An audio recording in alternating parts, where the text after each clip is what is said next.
I have to share a night that changed everything a moment. So charged it still sends shivers through me. It began with a whispered suggestion in a South Beach bar.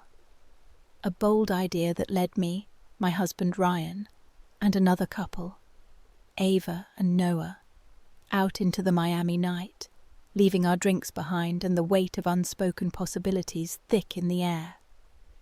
Ryan's fingers brushed mine, tense yet expectant, as we walked alongside Ava and Noah, their glances mirroring our own. If you're drawn to stories that push boundaries and spark curiosity, stay with me, this one's worth it. Your support means everything. Liking, subscribing, and sticking around helps share this story with more people. Now, let's get to it.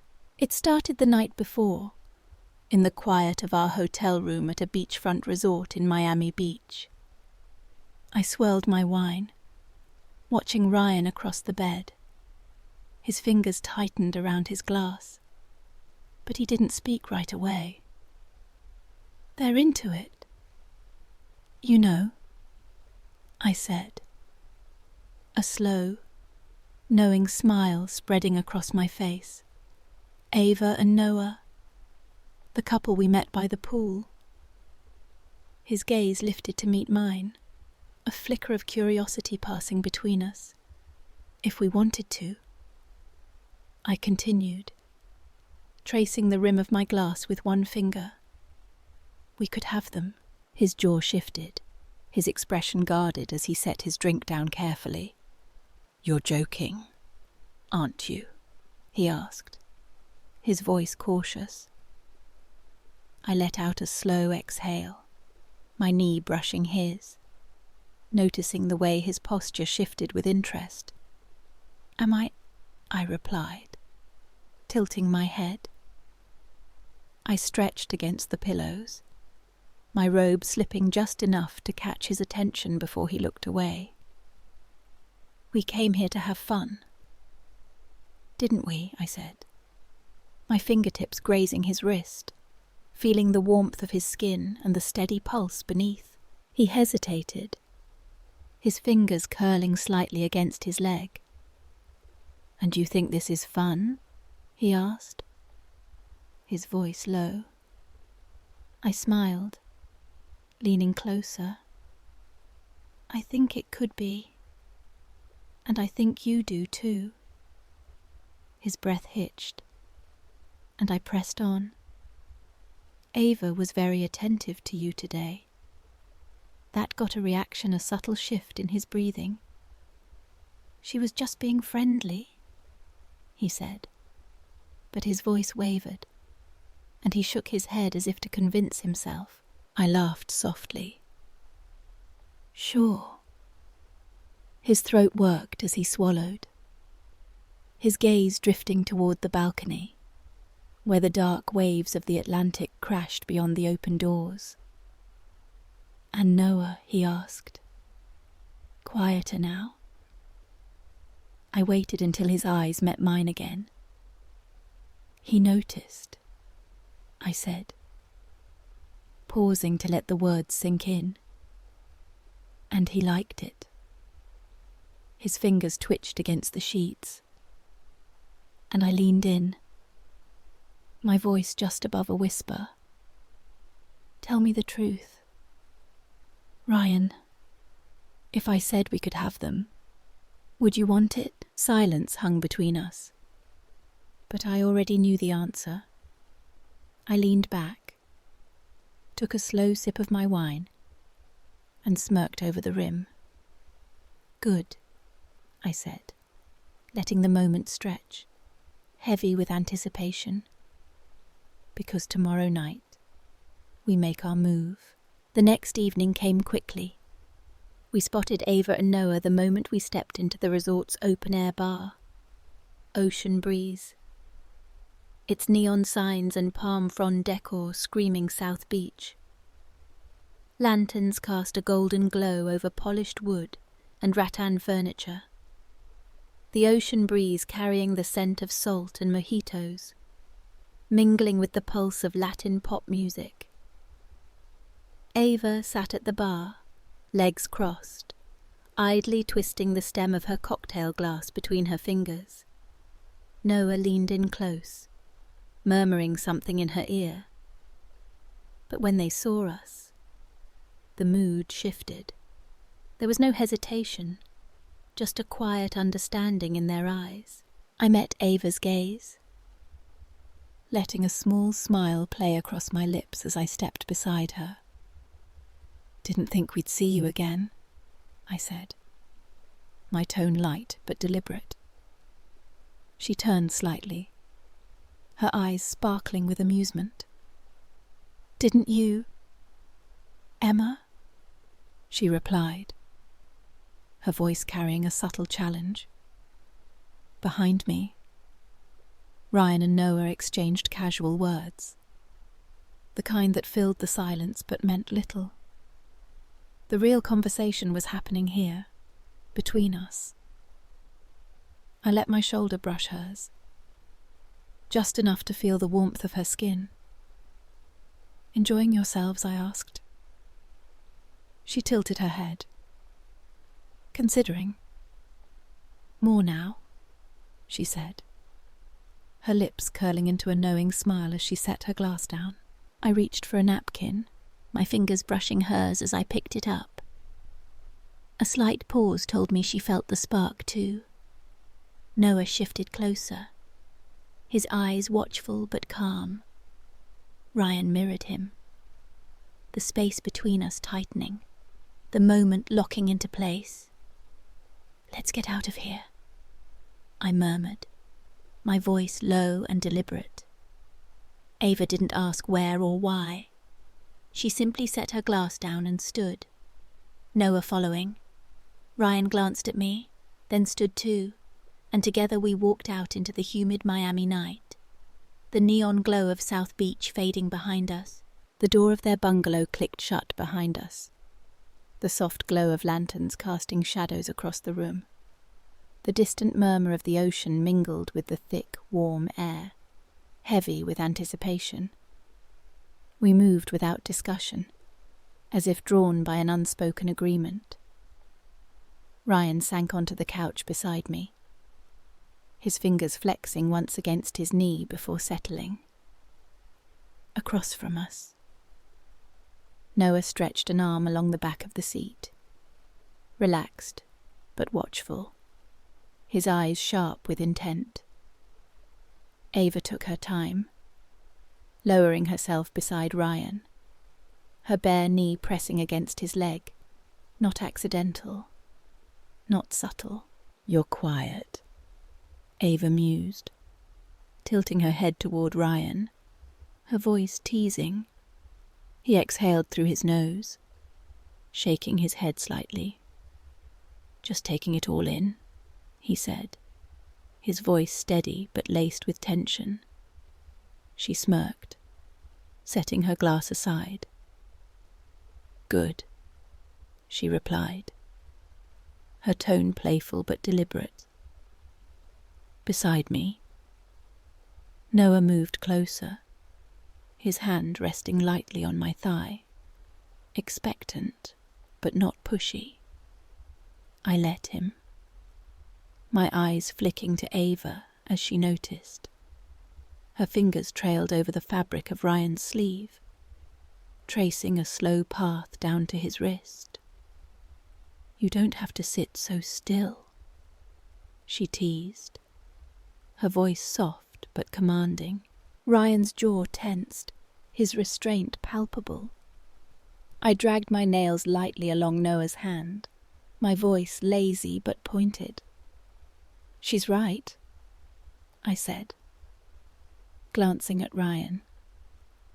Ava leaned in, her breath grazing his cheek as she whispered, "I think you like being tempted." His lips parted slightly, but no words came. Beside me, Noah shifted closer, his breath warm against my ear. "And you, Emma," he murmured, his voice low and inviting. I hummed, tilting toward him just enough to feel the heat of his skin. "Why don't you find out?" I replied. Noah's grip on my thigh tightened, steady but controlled. Across from us. Ryan exhaled sharply as Ava settled closer, her touch lingering on his chest, her fingers tracing gentle patterns. "You seem tense," she said, her voice playful, her eyes locked on his. I smirked, watching as Ryan's head tipped back against the couch, his breath unsteady. Then Ava kissed him slow, deliberate, her hands resting on his waist, not pushing, but holding him there. He didn't stop her, his hands settling on her hips, acknowledging the moment. Across from me, warmth spread through my skin, a magnetic pull curling at my spine. I hadn't expected the way this moment would take hold of me, the air thick with something undeniable, before I could process it. Noah's hand slid around my waist, pressing me back into the heat of his chest. His breath grazed my neck, deep and measured, laced with restraint but simmering with urgency. "Your turn," he murmured, his voice low and dark, vibrating against my skin. He didn't wait, his movements seamless and instinctive, guiding me exactly where he wanted. My breath caught as his fingers traced the curve of my body, each touch deliberate, drawing me closer. The air hummed with unspoken energy, each second sending a shiver through me. My fingers curled against the couch, my body pressing into Noah's as the heat between us thickened. Across from us. Ava let out a quiet, pleased sound, her movements unhurried, her control absolute. Ryan's grip flexed at his sides, his body shifting beneath her, his expression taut as his restraint began to crumble. She guided him deeper into her rhythm, her fingers skimming his chest, lingering, keeping him exactly where she wanted. His head tipped back, a rough exhale slipping from his lips as he surrendered to the moment. Behind me. My pulse quickened, heat pooling low in my chest. Noah's fingers tightened around my waist, his breath turning ragged, the space between us vanishing. His movements wove urgency into the moment, grounding me in the heat of it. The air pulsed, charged with electricity, as the tension stretched taut between us all. Then the moment reached a tipping point, a shift that deepened the pull between us. A tremor ran through Noah, his breath faltering, his body locking into the gravity of it. Across from me, Ryan's fingers clenched, his head tilting back as a sharp, unsteady sound escaped his lips, his body surrendering to the fire threading between us. For a moment, there was nothing but breath uneven, heavy, caught in the quiet. The ocean rolled in the distance, waves lapping against the shore in a steady rhythm. The night settled into stillness around us. 4 figures breathless in the aftermath. The electricity still hummed, vibrating in the silence, a reminder of what had just unravelled. As I stepped out of the bungalow, the Miami beach night enveloped me, the air thick with the scent of salt and the faint pulse of distant music from Ocean Drive. The neon lights of South Beach glowed in the distance, casting a kaleidoscope of pinks and blues across the pavement. My heart still raced, the memory of Noah's touch and Ava's knowing smile etched into my skin. Ryan walked beside me, his hand brushing mine, a silent acknowledgement of what we'd just shared. Ava and Noah lingered behind, their silhouettes framed against the bungalow's soft glow, their laughter mingling with the crash of waves. We didn't speak as we walked back to our hotel, the silence between us heavy, but not uncomfortable. The streets of South Beach buzzed with life tourists spilling out of bars, street performers juggling fire, the hum of convertibles cruising by with bass-heavy music. I felt alive, my senses heightened, as if the city itself was amplifying the rush still coursing through me. Ryan's fingers laced with mine, his grip steady but gentle, and I knew he felt it too, the spark of something new, something we hadn't anticipated when we'd booked this trip. Back in our room, I poured myself a glass of water, the cool liquid grounding me as I stood on the balcony overlooking the ocean.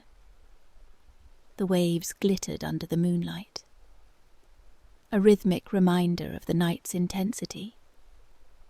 Ryan joined me, his shoulder brushing mine, and we stood there for a moment, watching the horizon. That was. He started, then paused, searching for the right word. Unexpected. I finished, smiling softly. He nodded, his eyes distant but warm. "Are we okay?" he asked, his voice quiet but steady. I turned to him, studying the familiar lines of his face, softened by the moonlight. "More than okay," I said, meaning it. The night hadn't just been about Ava and Noah. It had been about us, about testing boundaries together and coming out stronger. We didn't need to dissect it. Not yet. For now, it was enough to stand there, the ocean whispering below, our hands still intertwined. The next morning, I woke to the sound of seagulls and the faint clatter of breakfast carts in the hotel hallway. Ryan was already up, scrolling through his phone, a faint smile playing on his lips. "Coffee?" he asked, gesturing to a steaming mug on the nightstand. I nodded, grateful for the normalcy of the gesture. As I sipped the coffee, its warmth spreading through me, I couldn't help but replay the night in my mind. Ava's teasing voice, Noah's steady touch, the way Ryan's restraint had melted under the weight of the moment. It felt like a dream, but the lingering heat in my chest told me it was real. We spent the day at the beach, the sun blazing overhead, the sand hot beneath our feet. South Beach was alive with colour umbrella-lined shores, street vendors selling empanadas, and the constant hum of laughter and music. I watched Ryan as he swam in the turquoise waves, his laughter carrying over the water, and I felt a surge of affection. This trip had been about breaking free from routine, and last night had been the ultimate expression of that. I wondered if Ava and Noah were out there somewhere, lounging by the pool or dancing at one of South Beach's infamous clubs. Part of me hoped we'd see them again, but another part wanted to keep the memory untouched, perfect in its singularity. That evening, we wandered down Ocean Drive, the heart of Miami Beach's nightlife. The street was a carnival of light and sound, neon signs flashing, salsa music spilling from open-air bars, couples and groups laughing under palm trees strung with fairy lights. We stopped at a small cafe, its outdoor tables packed with locals and tourists alike. As we shared a plate of ceviche, the tangy citrus reminding me of the bar's cocktails. I caught Ryan watching me, what I asked, raising an eyebrow. He shook his head, smiling. "You're different," he said. "Bolder?" I laughed. but his words hit home. Last night had unlocked something in me, a confidence I hadn't realised I'd been missing. Back home? I was Emma, the project manager, always juggling deadlines and expectations. Here, I was Emma, the adventurer, unafraid to step into the unknown. I reached for Ryan's hand, squeezing it. "You're not so tame yourself," I teased, and he grinned, the tension from the night before replaced by a shared ease. Over the next few days, we leaned into the rhythm of Miami Beach. We rented bikes and cycled along the boardwalk, the ocean breeze tangling my hair. We danced at a salsa club, our bodies moving in sync, the memory of Ava and Noah's touches lingering in the way we held each other. We explored Little Havana, savouring café con leche and pastelitos, the vibrant murals and cigar shops painting a picture of Miami's cultural heartbeat. Each moment felt like an extension of that night, a celebration of being alive, of saying yes to life's possibilities. But the night at the bungalow stayed with me, a vivid thread woven into every experience. I found myself noticing details I might have overlooked before, the way the sun glinted off the waves, the laughter of strangers, the warmth of Ryan's hand in mine. I started journaling, something I hadn't done since college, scribbling thoughts in a small notebook I carried everywhere. I wrote about the bungalow's lantern-lit glow, the sound of the ocean, the way Ava's smile had held both challenge and invitation. I wrote about Ryan, too, how his hesitation had given way to openness, how we'd crossed a line together and come out stronger. One afternoon, as we lounged by the hotel pool, I spotted Ava and Noah across the deck. She was in a bright red bikini, her laugh carrying over the chatter of the crowd. Noah was beside her, his arm draped casually over her chair.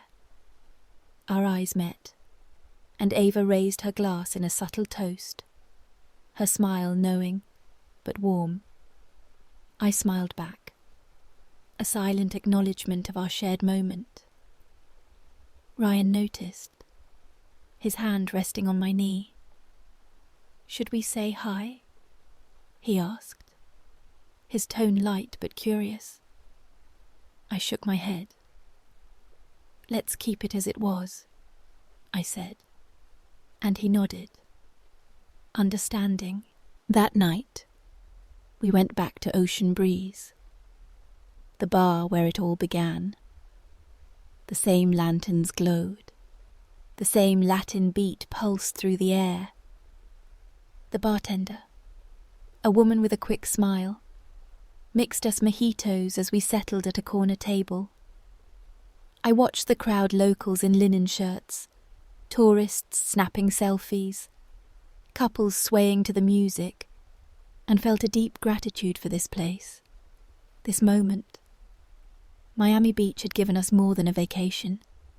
It had given us a new way of seeing ourselves. As our trip drew to a close, I felt a pang of reluctance to leave. Miami Beach had become a character in our story, its vibrant chaos a mirror to the shift inside me. On our last day, we walked along the shore at sunrise, the sky painted in hues of pink and gold. Ryan stopped to pick up a seashell, its surface smooth and iridescent, and handed it to me. "A souvenir," he said, his eyes soft.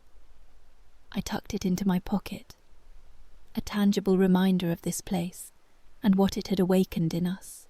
Back home in Chicago, the memory of that night followed me. Our apartment, with its familiar creaks and cluttered bookshelves, felt both comforting and confining. I went back to work, diving into spreadsheets and meetings. But something had changed. I carried the energy of Miami Beach with me, the boldness, the willingness to take risks. I started saying yes to things I'd have declined before a spontaneous dinner with friends, a weekend painting class, a late-night jazz show in the Loop. Each choice felt like a nod to that night, a way of keeping the spark alive. Ryan noticed the change, too. One evening, as we cooked dinner together, he paused, spatula in hand, and said, "You're still glowing. You know." I laughed, tossing a pinch of salt into the pan. "It's Miami," I said. "It got under my skin." He smiled, pulling me into a hug, and I knew he felt it too. That night hadn't just been a moment of passion. It had been a bridge to a new kind of closeness between us, a shared secret that deepened our bond. I started a blog, writing about our Miami adventure, not the explicit details, but the essence of it, the way a single night could shift your perspective, the way a city could teach you to live more fully. I wrote about South Beach's neon nights, the rhythm of the ocean, the fleeting connections that leave lasting marks. The blog found a small audience, people drawn to the idea of chasing moments that make you feel alive. Each comment, each shared story, felt like a connection to others who understood. Months later, I found the seashell on my nightstand, its colours catching the morning light. I picked it up, running my thumb over its smooth surface, and thought of Ava and Noah.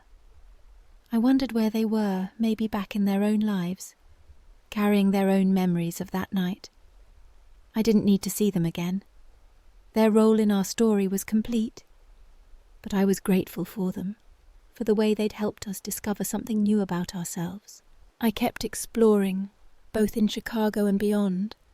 I took a solo trip to New Orleans, wandering the French Quarter's cobblestone streets, letting the jazz and beignets fill my senses. I joined a local book club, where I met people who challenged me to think differently, their stories weaving into mine. Ryan and I planned another trip, this time to San Francisco, eager to chase more moments that would make our hearts race. That night in Miami Beach had been a spark, but it was up to me to keep the fire burning. It wasn't just about Ava and Noah, or even about Ryan, it was about me, about embracing the parts of myself I'd kept hidden. I was no longer just Emma the project manager. I was Emma the adventurer, the dreamer, the woman who said yes to life. I still get butterflies thinking about that night. It wasn't just the thrill, it was the person I became because of it. If you've had a moment that changed you, share it. Until next time, keep chasing the moments that make your heart race.